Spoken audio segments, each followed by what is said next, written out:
Just put on some of today's country music and you'll realize it's stuck on repeat. The same old boring melodies and stadium anthems about trucks, beer, and heartbreak. Polished singers who trade their rock and roll dreams for Nashville's paycheck. It's safe and it's predictable. But out on the edges, a revolution's brewing. Of songwriters who ditch the formula and carve their own trails, and they don't fit in any boxes. You can call it Americana, folk, roots, or even the blues. These artists are bringing back country soul with raw stories, innovative sounds, and a spirit that refuses to bend. Meet these four modern outlaws who fought for years building loyal fan bases, one gritty show at a time. From jails to Grammys, they fought impossible odds. They're not chasing trends, they're rewriting the rules. Their music proves you don't need to fit in to stand out, you just need to be yourself. These are four modern outlaws redefining country music.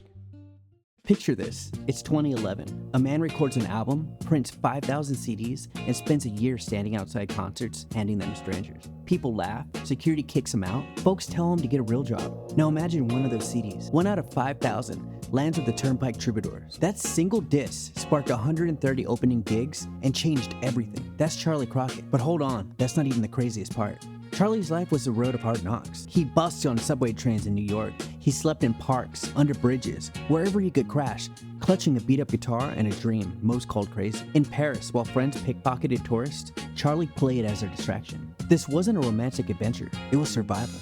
But in 2012, a music executive spotted Charley on a train and offered him a deal. Photo shoots, club gigs, the whole package. But when they pushed him to sound like gym class heroes, Charley walked away. His one shot of the mainstream, gone in 8 weeks. Most would have begged for another chance, but not Charley. He moved to California, worked on farms, and saved every dime for his debut album. But in 2014, life hit harder. He was pulled over for grass in his trunk and spent a month in jail. His album savings wiped out. But enter Audrey, a 60-year-old woman running small music shows in Northern California, handed Charley some money and said, "This is going to work." With her faith, he recorded his first album, A Stolen Jewel, on a farm with a 4-track recorder, pressing those 5,000 CDs and starting his legendary hustle, handing out music to anyone who'd listen. One CD, one moment that led to everything. Since then, Charley's dropped 15 albums, each on his own terms, with no Nashville cliches. Just pure truth from a man who chose the toughest path and won. Charley Crockett shows us that the wildest plans, handing out 5,000 CDs, busking through hardship, saying no to an easy record deal, can spark the biggest wins. When the world laughs, when jails and setback try to break you, that's when you dig deeper. As Charley says, "I'm not retro, I'm coming from somewhere." That somewhere is you, right now, clutching a dream others call impossible. From subway cars to sold-out stages, Charley turned rejection into revolution. His 15 albums, each a slice of truth, prove you don't need Nashville's approval to shine. So if you're out there feeling like your ideas are too crazy, too bold, listen up. The path no one else wants to go, that's your road to greatness. Take the first step and leave a trail. Keep strumming, keep creating, keep believing, because your truth, your hustle, your heart, that's the spark that changes everything. So dare to be yourself, and the world will sing along. Imagine hopping a train in the dead of night with a guitar in hand, then singing for survival on the streets from Seattle to New Orleans, with no money or no plan, just a voice that could stop time. Now picture stealing the stage from music's biggest names, winning 4 Grammys in one night, beating Beyoncé, while the media barely whispers your name. That's SierraFerrell, and her story will set your soul on fire. Born in Charleston, West Virginia, Sierra grew up in low-income housing, dodging life's punches with a single mom who fought to keep them afloat. Charleston was a trap. By her teens, addiction nearly swallowed her. Sierra's life became a folk song of chaos and courage. She hopped trains across America, busked in Seattle, and joined street bands in New Orleans. But the road was brutal. She slept under bridges, starved, and faced death 5 times. While living out of a van and playing Nashville's honky-tonks, she caught the eye of Rounder Records by 2019. Her debut album, Long Time Coming, was a jingle-jangling gypsy tornado, as she liked to call it. And by 2021, she owned the Grand Ole Opry, commanding the stage like she was born for it. Then, in 2025, Sierra's sophomore album, Trail of Flowers, swept the Grammys, winning 4 awards, including Best Americana Album, and outshining Beyoncé. A West Virginia vagabond had toppled music's queen, yet the press stayed silent, ignoring her historic triumph. This proved her Appalachian roots could conquer the world, blending gypsy jazz, folk, and just pure raw defiance. SierraFerrell is a rebel who rewrote the rules. She didn't need a map or Nashville's nod, just her voice and an unbreakable spirit. When the world ignores you, when the odds stack high, that's when you sing louder. As Sierra says, "My personality is like my music, all over the place." That's your cue. If you're lost, creating something no one gets, keep going. Your weird, wild heart is your superpower. Meet the cowboy who told fame to get lost. At 29, his voice roars like a man who fought the devil and lived to tell about it. And he'd rather herd cattle than chase Nashville's spotlight. This is Colter Wall, and his rebellion is pure wildfire. Born in Canada, Colter grew up as a city kid in a small town, caught between George Jones records and Black Sabbath riffs. At 20, he dissed the university for a cattle ranch, riding horses through endless plains. By night, he played dive bars, his deep voice weaving tales of outlaws and open land. That choice, trading comfort for calluses, forged his sound. In 2015, his EP Imaginary Appalachia hit like a lightning bolt. Tracks like Sleeping on the Blacktop and The Devil Wears a Suit and Tie conjured a mythic West, blending folk, grit, and haunting stories. Fans like Brock Lesnar and Shooter Jennings talked about him like the gospel. Then in 2017, a live video exploded, getting over 29 million views with no label and no PR. That's when Colter became a cult legend, all on his own terms. His 2017 album, produced by Dave Cobb, sealed his outlaw crown.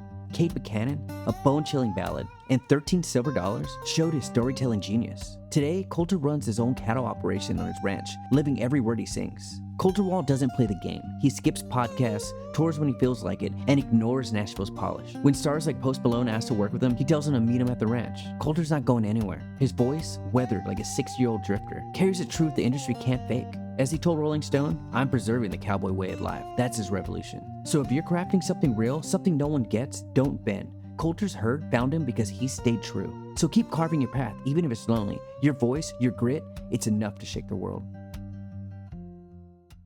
At 5 years old, BillyStrings was already playing songs on guitar that would make grown men weep. While other kids were learning their ABCs, Billy was learning Doc Watson riffs. His stepdad Terry put a guitar in his hands and something magical happened. That kid didn't just play music, he lived and breathed it. Billy's biological father passed away from drug-related causes when he was young. Terry wasn't just his stepdad, he became his lifeline.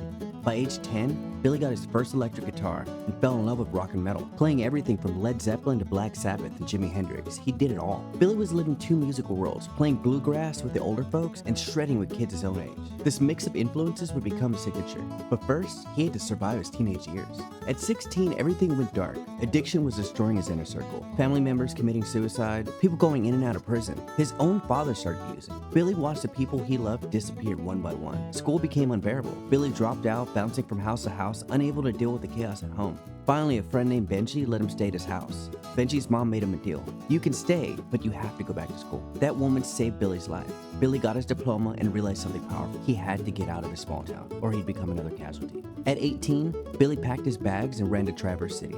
There, he found something he'd never had before, a community of musicians who got it. Jam bands like Yonder Mountain String Band and the String Cheese Incident opened his ears to new possibilities. Then came the moment that changed everything. Don, a mandolin master, heard Billy play at a local gig. Don walked up to him and said, "Hey man, we should play together." That friendship would launch Billy's career. They toured together, playing hundreds of gigs per year. During this time, he wrote Dust in a Baggie, a raw, honest song about addiction that came straight from watching his friends struggle. In 2016, Billy moved to Nashville to pursue his solo career. He released a self-titled EP with a fuller band sound featuring Dust in a Baggie once again. Then 2019 happened. Some filmmakers called Lower Standards posted a video of Billy performing Dust in a Baggie live. That clip exploded across social media. Millions of views, thousands of comments from people saying that song saved their life. That video launched Billy into the stratosphere. Suddenly, he wasn't just playing small clubs, he was headlining festivals, collaborating with legends like Willie Nelson on California Silver, releasing albums that proved bluegrass could be psychedelic, heavy, and modern without losing its soul. Then at the end of 2022, Billy released his most personal project yet, Me and Dad, recorded with Terry. Years earlier, when money was tight, Terry had sold his beloved Martin guitar. Billy never forgot. When he was shopping online for an acoustic guitar, he stumbled across a familiar-looking guitar. It was his dad's. The wear marks, the cracks, everything matched. Billy contacted the seller, convincing him to sell it back, and reunited Terry with his guitar. They recorded the song John Deere Tractor on that very instrument. BillyStrings proves your past doesn't define your future. The darkness you survive can become the light in your music. Those struggles, those influences others call weird or old-fashioned, they're exactly what make you unique. Billy took the trauma of watching his community destroy itself and turned it into art that saves lives. He blended genres that weren't supposed to mix and created something entirely new. He owned his roots while pushing music forward. So if you're fighting your demons or following a path that others don't understand, remember Billy's story. Sometimes the most powerful music comes from the deepest pain, and sometimes the things that make you different are exactly what the world needs to hear. So Charley Crockett, SierraFerrell, Colter Wall, and BillyStrings, they're not just artists, they're outlaws, torching a corporate machine that buried country's heart.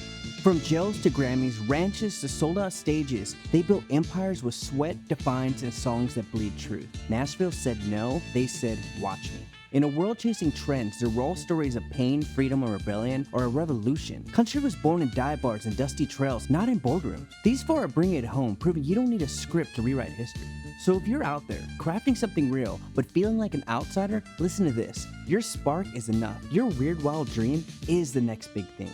Grab your guitar, your pen, your voice, whatever, and start now. The world is waiting for your fire.